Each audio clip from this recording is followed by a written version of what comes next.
This is Neil Ratner Rock Doc here on WDST Radio Woodstock with another episode of This Week in Rock with support from Transcend Dental and my friend, the amazing dentist and rock star Bruce Milner.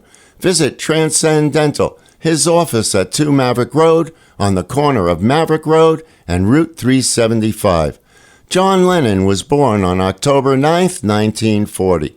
From his love of rock and roll to his songs of social consciousness, Lennon devoted his genius to chronicling whatever truths he found, embodying those truths in his songs.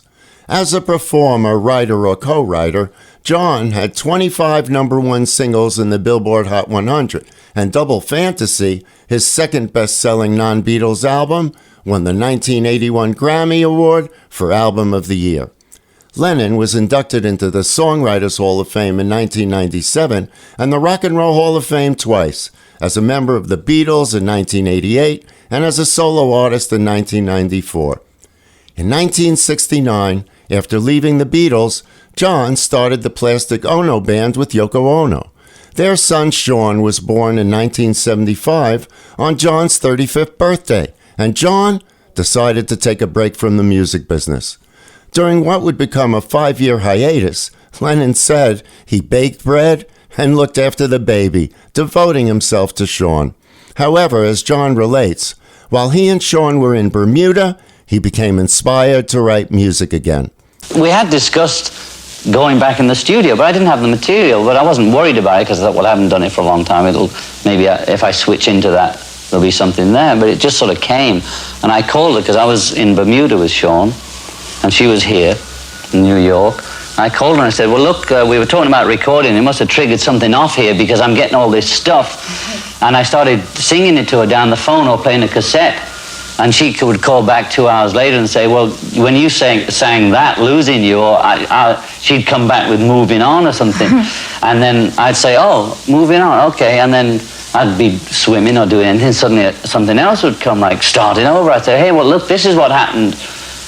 And it started working, like coming out like that. So then I couldn't wait to get back and start then. I suddenly had all this material. After not really trying, but not trying either for 5 years. I'd been so locked in the home environment and completely switched my way of thinking that I didn't really think about music at all. My guitar was sort of hung up behind the bed, literally. And I don't think I took it down in 5 years. The song, Watching the Wheels, was Lennon's explanation of what he'd been doing since 1975. John had realized that nurturing a family was every bit as important as changing the world. The tune also has a strong spiritual undercurrent. The wheel, being a circle, is one of the oldest symbols of unity in human history. The karmic wheel, the mandala, and the wheel of fortune all spin.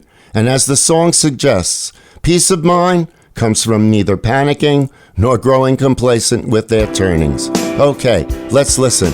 With local musician Tony Levin on bass, John Lennon and Watching the Wheels.